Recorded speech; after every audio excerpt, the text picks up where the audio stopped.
In this video, we're going to take a break from all the absolute shit boxes that we do on this channel, and we're going to be doing a proper test of the brand new Range Rover Autobiography. But is it as good as that one? We're going to put these two Range Rovers to test and find out if it's really worth the extra money getting the 5th gen over the infamous L405.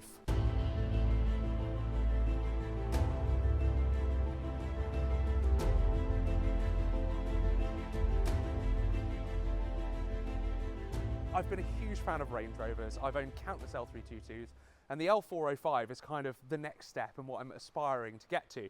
But of course, we've got the new one out by now, and this is a whole different game. They've got absolutely everything from super upgraded leather to 4-wheel steering to 350 horsepower from a diesel straight 6, which is nigh on the horsepower that the old V8 gets. But of course, the main thing with a Range Rover is how they drive.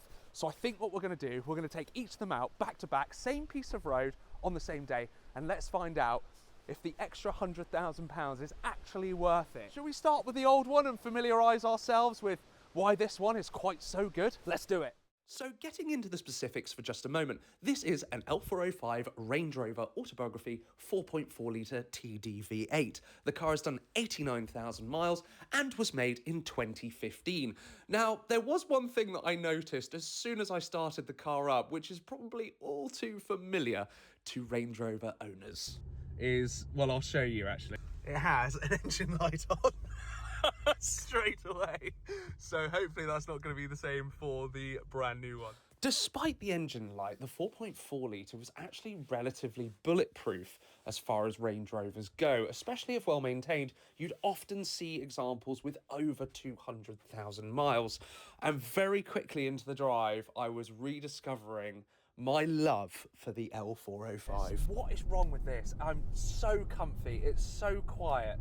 You know, everything's easy to use. If I need to, I'll put my foot down and it's going to pull me through at the next corner. This car is absolutely fantastic, and I feel like this is peak Range Rover. So it does beg the question, how on earth have they improved it with that one? We've got a stowaway in the back as well, by the way. But this is brilliant. This car is fantastic. I cannot get over how good this is. It's lovely. I love the buttons and the switches, and there's no haptic feedback. It's physical buttons. If I want to change something, I wondered why I was cooking. I left my seat on. If I want to change something, I flick something. If I want to increase the stereo, I use these buttons here. You know, it's all physical buttons. Yeah, it's gonna be really interesting to see what that one's like now. So let's swap over.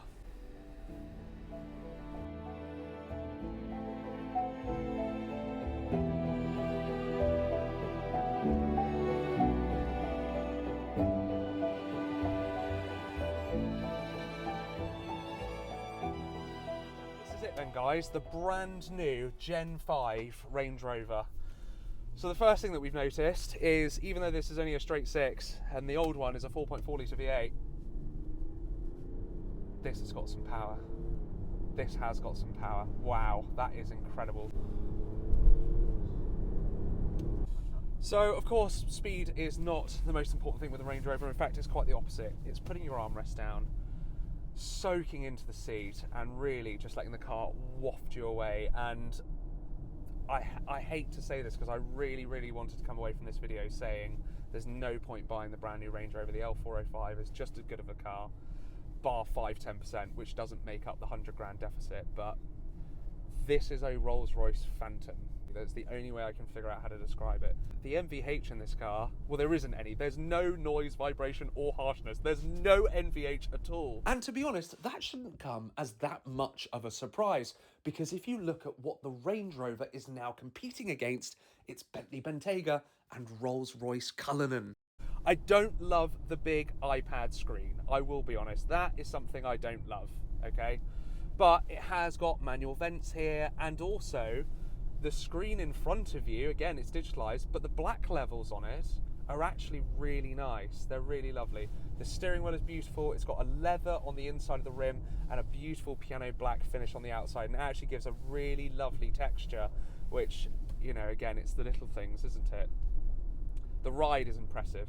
We've taken a few corners at speed in this car, and there is significantly less roll in this than the L405.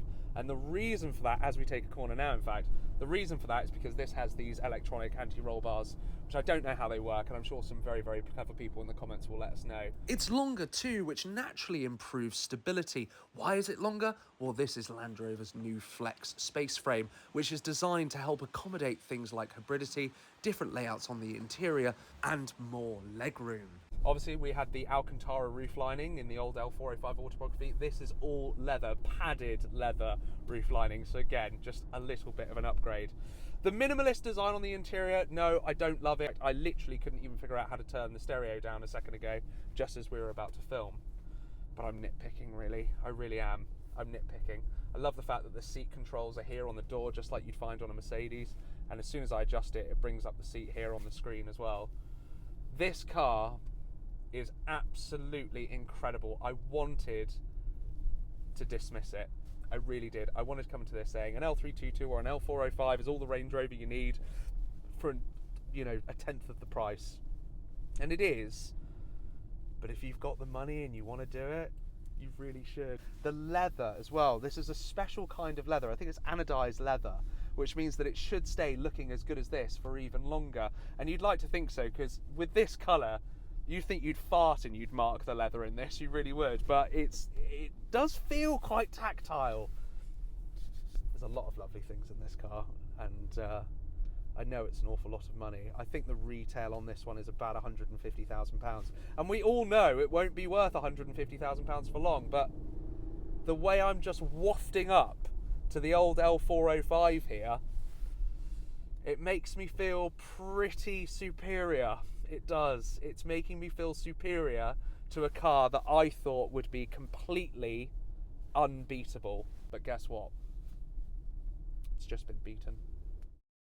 We've driven both cars, and I think what I said in the Gen 5 is kind of summing it all up, really. Yes, there is a ton more tech, which is potentially stuff that's going to go wrong. As I said, it really is Rolls-Royce levels of comfort and lack of NVH. The other thing that's really interesting, let's have a look at this. So one of the big changes in design, I do love how they've still kept these grills here. I love the little Autobiography badge here at the bottom. But you'll notice, let's look at the old one first. The door, lovely shape, comes up here, lovely bit of design there, and then you've got this bit of black plastic here, which separates the metal of the door to the window. Let's compare it to this one. Obviously we've got the door handle here, hopefully that will push in. No, it won't. So door comes up lovely, but the metal of the door literally stops here at the window. And when you look at that from a little bit further back, it modernises the car in such a huge manner, it's crazy. What they have done is an evolution. They've not changed it, they've not rewritten the rule book, they've done an evolution of something that was already perfect and bloody beautiful, and they've made it even better. Not just the aesthetics, but the engineering as well. Guys, I think that's all we need to do here on this video, so we'll be back to buying more shit boxes next week, I'm sure. It's been lovely to take a break in such levels of luxury, but if you do enjoy this sort of content, do please consider subscribing, hit the like button, write a comment as well, and I'll see you on the next one. Cheers, guys.